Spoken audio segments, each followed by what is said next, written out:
So there's a story about Henry Ford where he says if he would have asked people what they wanted, instead of cars, they would have said faster horses. Because of course, in that time, it was incomprehensible that someone would want to advance transportation by denying nature.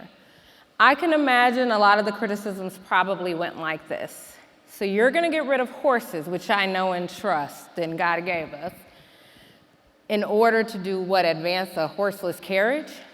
It just sounds unintelligent. Many years later, another Detroit legend, Berry Gordy, had a very similar vision while coincidentally working on one of Ford's assembly lines. You see, he thought that if you could just apply manufacturing methodologies to an unassuming industry like music, that you could create and shape an entirely different way that the world hears music. But when he told people about his ideas, they called him unqualified and said the way that he was going about it was overzealous. After all, he was just a songwriter who moonlighted, he was an assembly worker who moonlighted as a songwriter. And so, he was deemed as probably not intelligent enough to build a music empire. Well, like Ford and like Gordy, I have been laughed out of many of rooms in this city. You can imagine that when I tell someone I'm leading an AI-driven drug discovery biotechnology company, my intelligence has been called into questions more times than I can count. It's okay, I get it. I don't look like your typical candidate. It happened recently. I did an investor presentation, and afterwards I got feedback that while they were excited about the innovative technology my company was building, and while they recognized the expertise that my team had, and we were probably the right ones to carry it out, they just didn't believe I was actually leading the team, that I actually had built the company. That hurt. That was an ouch. It was one of those gut-wrenching experiences that you take home at night that you lose sleep over, for me anyway. Because as much as we don't like to admit it, that perception made me question my own intelligence. It got me to thinking, how do you define intelligence? Especially in this day and age, when artificial intelligence is all around us and is debated on every level. And so I'll challenge you.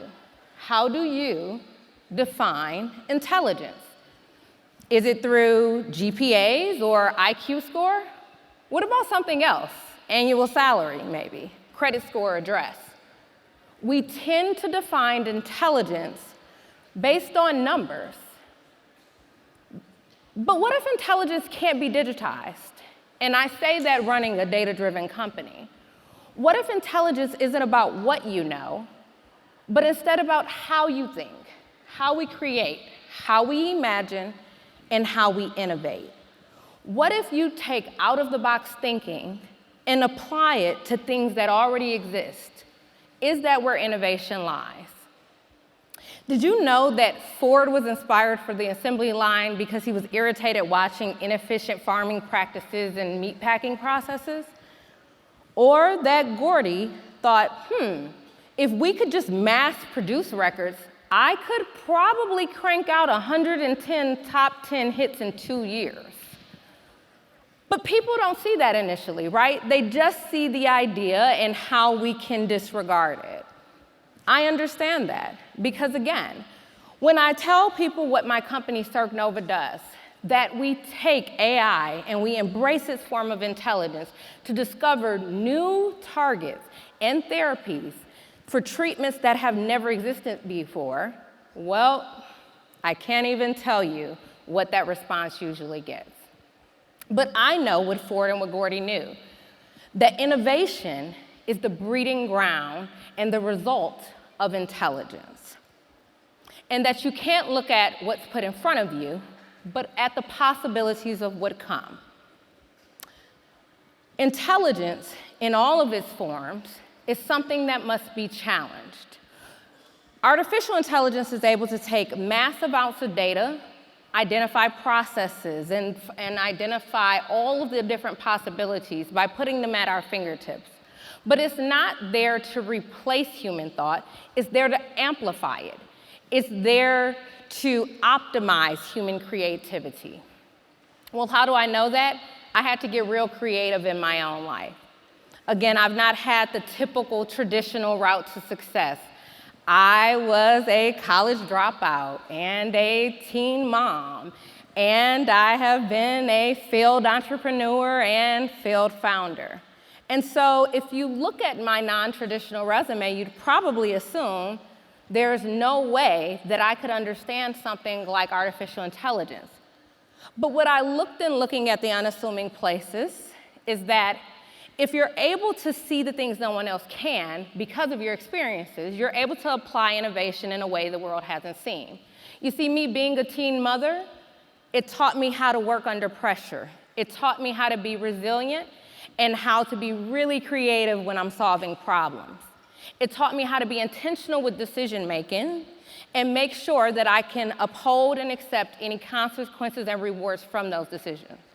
Being a failed founder and a failed entrepreneur, well, that taught me how to pivot quickly, how to adapt, how to learn, how to adjust, and how to rise for the next challenge, because nobody's gonna take another beat to question you.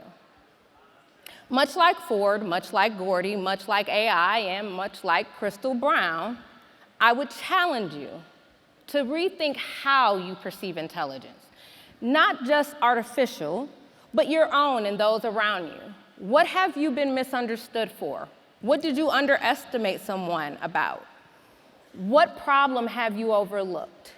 Take that, put it into your own AI engine, and come out with the infinite amounts of possibilities that are going to transform the world. You're certainly in the right city to do so. Thank you.